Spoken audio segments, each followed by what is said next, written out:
Namaskar viewers, hello and welcome to Sansad TV. I'm Tina Jha, you're watching Perspective. India has maintained its position as the world's largest market for electric three-wheelers for the second year in a row. According to the latest Global EV Outlook 2025 report by the International Energy Agency, sales of electric three-wheelers in India surged nearly 20%, reaching around 7 lakh units in 2024. Interestingly, this growth comes even as the global three-wheeler market contracted by 5%. Yet, electric variants bucked the trend, with worldwide sales rising over 10% to cross 1 million units, largely driven by India. India first overtook China back in 2023 to claim the top spot and has held on to that lead. More broadly, electric vehicle adoption in India is picking up pace. EV registrations touched nearly 2 million units in FY25, up 17% from the previous year. Electric passenger vehicles, cars and SUVs also crossed a major milestone, registering over 1 lakh units with a strong 18.2% year-on-year growth. EVs now account for nearly 3% of the overall passenger vehicle market. And when it comes to electric three-wheelers, registrations rose 11% year-on-year, reaching close to 7 lakh units in FY25. So what's powering this much-needed momentum in electric vehicle adoption? And what's helping India position itself as a global manufacturing hub for e-vehicles? We'll discuss these and much more in Perspective today. Joining me are two distinguished guests. So let me begin by introducing them to you. I have with me in the studio Mr. Sudhendu Jyoti Sinha, Advisor, Infrastructure, Connectivity and E-Mobility, Niti Aayog. Joining us virtually is Mr. Abhishek Saxena, Climate Policy Specialist. Thank you to both our guests for joining us on this edition of Perspective. Mr. Sinha, let me begin the program today with you. So since India has retained its spot as the world's largest market for electric three vehicles, help us and our viewers get a sense of what have been the key drivers behind this growth, and especially in context of policy, pricing, demand or infrastructure, which has been the biggest contributor. So you see, there has been a continuous kind of push and support to electric mobility through multiple flagship Government of India schemes. So if I may outline a few of them, it was FAME-1 initially, 2015, 2019, and then of course allocation was 895 crore rupees. That was a kind of starter. And then Prime Minister himself, Honorable Prime Minister himself, laid down that what should be the contours of this new mobility in the Global Move Summit, if you recollect, in September 2018, and then the national mission was set up.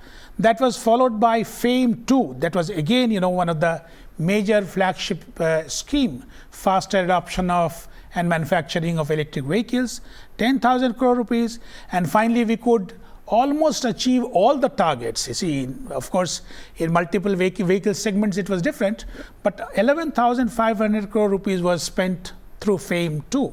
And now it is PM-eDrive. So policy has been consistent in providing kind of incentives to support the demand. So that is one kind of, major driver. Right. In addition to that, if I might say, our industry has also responded very favorably. So in the sense that the kind of new manufacturing facilities, new models that they are coming up with, the kind of new innovations that is being taken place at their own assembly line, that is a second major key driver. Right. Third, I would say that the state governments, the states are also, they have been, it has resonated through them also. So maybe 4 or 5 years back, we have barely 2-3 states just to kind of having EV policy. Now today, 33 out of 36 states and union territories, they are having kind of final stage or draft stage of EV policy. So that means that the states are aligned. They are aligned to top up their initiative with that central government and drive it forwards. So that is the third key thing. And finally, as you can understand, that this EV thing is a new technology. So if we are adopting EV, which is of course the most, I would say that most global disruption of our times, then you have to be ahead on the curve with respect to innovations, research and development, Today, 16 out of 23 IITs, we have nudged them to kind of open up centers of excellence, and they're working in the area of sustainable mobility, battery technology, kind of developing battery management systems, entire EV thing. So these are the kind of, major kind of things that have taken place in the entire EV ecosystem that has kind of pushed the entire thing forward. And now, of course, it's moving on at a very, very rapid pace. And my sense is that given that kind of speed that we are having, maybe by 2030, we should be achieve 30% in the new vehicle sales. That is what the target is. Yes. Absolutely. So multiple efforts underway, Mr. Saxena, which have led to this surge in EV adoption in the country. How we can sustain this is something that we will discuss in due course of the program. But as a climate policy specialist, how would you respond to these very impressive numbers? What kind of impact do you see it having in terms of the air pollution, in terms of the public health cost in Indian cities, especially because the EVs we are seeing are mostly being used in urban and semi-urban parts of the country? Thanks for this question. I think India is at the very horizon of the leadership position of electric mobility, as you rightly mentioned around the India International Energy Agency report highlighting India's pioneer position in that. India has taken great leaps and bounds in total electric vehicle sales. And if I'm looking at three-wheelers, we have taken a prime position in that. I think what has happened is it is a mix of several of the policy decisions that have been taken by Government of India and by various state governments, along with a global concerted push towards climate change and climate action that is happening. So we have, as a globe, we have already crossed the 1.5 mark of rise in temperature from the pre-industrial level through global multilaterals and plurilateral platforms. There is an action for Mission 1.5 to reduce the increase in temperature to 1.5 by 2030. At various platforms like COP and United Nations platform, we have taken multiple steps in that direction. Right. So as India, I think a bouquet of features that has come into place at one point of time, which looks at reducing the upfront cost of mobility, giving incentives which are non-fiscal incentives, like giving out green license plate, doing away with the road tax and registration fee, and giving direct incentives in terms of FAME 2 and the subsequent schemes. So what has specially happened in the case of three-wheelers is that the per kilometer running has come down by a level of 90%. So it is only 10% the cost of IC vehicles that we are seeing at this point of time. Now, what happens with this numbers is, especially in the large metros that we've seen, unfortunately, India is home to one of the largest number of polluted metros across the world. Out of 20 most polluted cities in the world, 15 are in India. And most of the pollutions, which the reports vary from apportioning the number from 30 to 40%, is caused by vehicular pollution. Mm-hmm. Now, when these electric vehicles are on the road, which have zero tailpipe emissions, these numbers are going to come down drastically. And we would have cleaner and much better air to breathe. Now, also one important point to look at is how it aligns with India's nationally determined contributions, which India has subject to UNFCCC, where it looks at reducing India's emission intensity by 30 to 35% by 2030, and also looking at integrating of renewables of 500 gigawatts. Now, as and when the grid improves and your charging is of vehicles is happening through grid, and the grid becomes much less reliant on coal and other polluting sources of energy, and it is much more dependent on solar and wind and nuclear and other forms of cleaner energy, so as to say, the overall emissions pie of India reduces drastically. And here I am talking about the CO2 emissions, which are slightly different from the air pollutants that we are seeing, which is in the form of PM2.5, PM10, nitrogen oxides and sulfur oxides. Mm-hmm. So It's a twin battle that we are fighting. With electric vehicles, we are reducing the air pollution at one end, we are improving our mobility at other end, and reducing the CO2 emissions also at the same point of time. Okay, Mr. Sinha, so how are we striking the right balance? Perhaps which particular policy is the most favorable in terms of striking the right balance between environmental benefit and fiscal sustainability? But before that, I'm curious to ask you, we overtook China in this space, and China for long was seen as the powerhouse of electric vehicles. So before we proceed to our policies, tell us about what lessons has India drawn from China, and where are we doing things differently, which has not just helped us overtake China, but we've been able to maintain that position for the second consecutive year?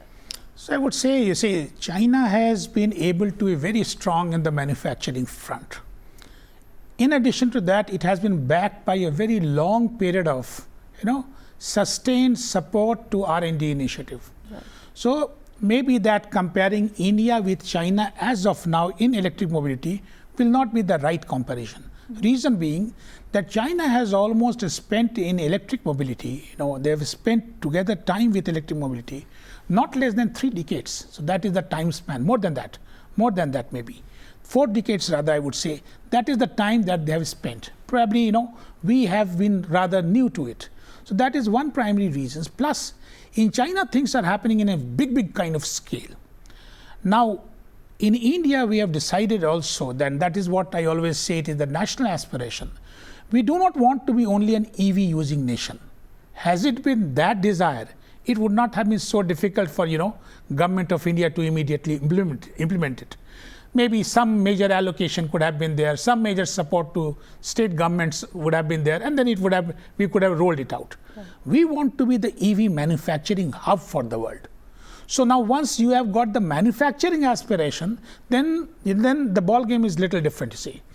And that's why we are emphasizing through multiple PLI schemes, what we call production linked incentive schemes, that the advanced chemistry cell that should be manufactured in India. So that is one of the major things. Similarly, the upscale automobile components that are used in EV, they should be manufactured in India. So that is the kind of support that is being given. And I'm telling you, the pace at which we are moving, this is absolutely satisfying. And the products that are being made in India, they are an object of desire. They have started becoming object of desire to start with in the nearby neighborhood, and then also to the developed nations. So I would say that our buses, for example, the one that, so major countries, they are desiring that, okay, they are kind of looking for opportunities where they can engage with our industry players and kind of use those buses in their country, kind of import those buses. What are the key enablers, if I may ask, in making India a powerhouse of EV manufacturing, and especially if I may also ask about the investment, both on the foreign and domestic front, what kind of investment are we attracting? True. So if at all as we decide to become, manufacturing hub, the first thing is that you will have to manufacture those components inside. Right. You can't be, importing everything from outside, just assembling them here and then attempting to export them. Then you will not be hitting that, economy. So things have to be manufactured here, and that too at a scale. I mentioned to you these PLI schemes. So that is one major driver. The second one can be the skilling part of it. So you have to develop those kind of skills which are used in such manufacturing activity. And third is, of course, I will repeat, that is the R&D kind of activities. So on these 3 things, manufacturing right here, R&D and skilling, we should be able to kind of take it forward. Okay, there are certain challenges that we would like to discuss and how we're addressing that in the next round. But Mr. Saxena, I'll come back to you, and especially in context of the emissions, the batteries, the life cycle impact, there are concerns that I read about that EVs are only as green as the electricity they run on. So how do you assess the net climate impact of EVs in our country, given our current energy mix, given our current energy landscape? How would you assess that? So there are some concerns which are raised by different studies on the life cycle emissions of electric vehicles. So if you look at it, how the emissions are skewed. So what is happening is, at this point of time, our grid emits somewhere around 760 to 780 grams of CO2 per kilowatt hour. That is the number we are looking at. And, electric vehicles generally have very low emissions while they are operating, but have a slightly higher emissions when they are being manufactured. Now, different studies have showcased that at this point of time, even with a grid level CO2 emission factor that we are having, which is somewhere around 760 to 780, your electric vehicles through their life cycle, which is, and I'm talking about, across different categories of two-wheelers, three-wheelers, four-wheelers, within their third to fourth years of life cycle, the parity between emissions is met. Now, whatever you run beyond that, there's a huge savings of CO2 emissions that you are looking at. So that debate is now settled for all, and this life cycle emissions also involves the recycling part of it. It is also involving the different life cycle emissions, including tire emissions, wear and tear emissions, and all those emissions that are coming with it. So that debate is kind of settled. But if you're looking at the multiple cascading impacts of these emissions, so if I'm looking at air pollution. So if you look at air pollution, it is very easy to control at a thermal power plant than at, let's say, crores of vehicles which are distributed sources of air pollutions across India, which are running on that. So what I'm trying to essentially say is that as an electric vehicle, grows in numbers, they should not be seen in isolation. They have to be seen with the renewable energy push and the 50 gigawatt of 500 gigawatt of renewable clean energy that we have promised in the nationally determined contributions that we have submitted to NDC. So these go hand in hand, and they ultimately would benefit. See, also to note, important point is that the grid emissions factor is improving day by day, right? So as and when your solar improves in the grid and the wind improves in the grid, but your petrol or diesel vehicle is gonna emit more of pollution as it goes over the time. So if an electric vehicle I buy right now, 10 years down the line, it would have much lesser emissions per kilometer than it would have now. So it is an overall set that we have to look at. We have to look at the renewable energy push that Government of India is doing, along with the electric vehicle push that is happening simultaneously. Certainly. Mr. Sinha, since we're talking about the concern and the road ahead, one practical concern often cited with regard to EV adoption is the charging infrastructure, especially in the urban and the semi-urban areas. How is the government addressing that gap? So one thing is, our approach has been that the charging infrastructure, this charging business rather, I would say, that should be kind of driven by it should be a new opportunity of business. Right. That has been the big idea. Mm-hmm. But yes, we do understand that for the initial stage, this may not be possible because, that much of risk appetite may not be there. That's why Government of India schemes, in all the schemes you would see, the charging infrastructure has been a focus. More so in the PM-eDrive scheme, where almost 12%, 2,000 crore rupees out of 10,900, that has been exclusively earmarked for charging infrastructure. And if that is translated into, let's say, number of charging stations, that would come to 70,000 charging stations, charging points that would be supported.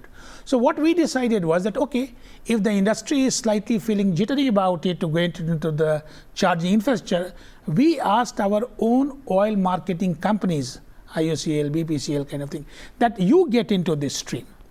Now, we rather gave them a specific target. We gave them a specific money, funds, so that, upstream charging infrastructure can be taken care of.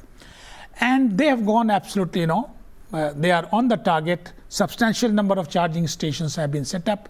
We had given them a target of 17,000 charging stations. Rather, they will be, setting up more than this particular number. So big charging stations will be coming up. Now, what is happening is that these charge point operators, they are also keen to get into this charging stream. there are a few challenges, not that it is a very easy road ahead. So charging station, because after all, at the end of the day, this needs to have a lot of support of the distribution companies of the state government. Therefore, the states will also have to kind of ramp up their aspirations and support this charging infrastructure. In charging stations, what happens is, it is not the cost of that equipment, what we call EV supply equipment, or what you see right there, which is costly. What is costly is providing the connectivity to it. If it is a heavy duty kind of hub, or if it is a heavy duty charging station, then naturally it would require, because so that grid locks do not happen, so that's why grid breakdowns don't happen. So substations may be required, heavy density cables, heavy duty cables may be required, those kind of requirements are there. And you would recollect that in the last budget, the dense charging infrastructure that has been brought as priority sector lending in the list of harmonized infrastructure. So that means that, okay, you can get easily finance support if you are going for dense charging infrastructure. So this charging infrastructure, yes, that is one of the major focus now. We are attempting that on the highways also, this charging station should be, so that there is no kind of anxiety with respect to somebody wants to go from here to, let's say, Jaipur or Dehradun or those kind of places. Not that it is not there as of now, it is there. But so that their numbers are more, they are properly placed, they are able to support your vehicle, that is where the new initiative is going I think on. that will perhaps take care of the EV penetration in the passenger vehicle segment, because when I was going through the numbers, what I noticed was that despite this growth that we are seeing, the penetration in the passenger vehicle segment remains just around 3%. So apart from infrastructure, are there other roadblocks in terms of cost, in terms of consumer awareness that we're also looking to address? So if you say the cost, definitely, cost is slightly prohibitive in term when we compare it with the ICE. So that's why if somebody, let's say someone from middle class background, let's say, and if he's from two-wheeler, he wants to purchase a four-wheeler, and if he's going for, let's say, an EV vehicle, and his driving a kilometer per day is around, say, 20-25 kind of kilometers, then he would always think that why it is such a big, why to make so much of expenditure on it. So that is how he looks at it. But yes, now with the battery as a service coming in, where the companies are saying that, okay, you purchase the vehicle without battery, we will provide you the battery services. Now here what happens is, battery constituting almost 35 to 55% of a vehicle. If the battery is taken care of, if the initial cost is taken care of by a company, then you purchase only the vehicle without battery. And of course, you pay it through a subscription model over a period of time, then the costing would come down. So that is one area. But yes, in FAME 2, we had supported this fleet aggregators, all these Uber and the Ola, those who run into fleet, that was a supported thing. So that ran very well. Gradually, you are also watching that the quality of vehicle is coming up, quality of EV four-wheelers, passenger, that's what I mean to say, is coming up. At the same time, the cost is also coming down. So both the things are happening. So my sense is that very soon we should be able to have that ecosystem where people have proclivity to purchase EV cars, not as a second car, but as a first car. So that is what, we are working at. Okay. To wrap up the conversation, Mr. Saxena, because we've charted our own path in terms of what our needs are, in terms of what our aspirations are, and in terms of what our goals are. Where do you see India creating an opportunity for itself in terms of climate-aligned mobility, something which may be different from maybe a country like Norway or a country like China? I see a very strong push in terms of India's soft power in this space. So, in areas of, let's say, exports. So a lot of countries, are pursuing electric vehicles as an environmental policy. What that essentially means is they are not looking at, let's say, creating a manufacturing hub for themselves. But India has correctly positioned itself as the hub of manufacturing for electric vehicles, and a lot of electric two-wheelers are now being exported to, let's say, Africa, Latin America, and all these countries. So I think India can take that leadership position of being the climate leader in the electric vehicle space and reducing emissions through that. So that is one area where I think a leadership position is very critical. The second position where India has shown itself to be the voice of global South voice of global South, and as Honorable Prime Minister during the last Voice of Global South summit also said that India has positioned itself as the voice of global South. And one of the critical areas where it has positioned, and it made a good submission at the last COP29 in Baku, also was in the area of climate finance. We definitely need climate finance, and the climate finance goal, which has been agreed by the developed countries of USD 300 billion, is not enough, not sustainable for countries like India and for countries of the global South. In the Baku to Belém roadmap, we should definitely push for USD 1.3 billion. That was a submission that India made, and multiple global South countries are rallying behind India in this push for a climate finance target, which is much more comprehensive, covers their needs of mitigation, adaptation, and loss and damage simultaneously. So I think through electric vehicles, these are the areas where India can take the leadership position on the global climate policy. Absolutely. So with that, we'll have to wrap up the conversation. Time allows me to take up only that much on this edition of Perspective. Thank you once again, Mr. Sinha, Mr. Saxena, for joining us on Sansad TV and sharing your insights with us and our viewers on this very timely and relevant subject. And thank you very much to you viewers as well for your time.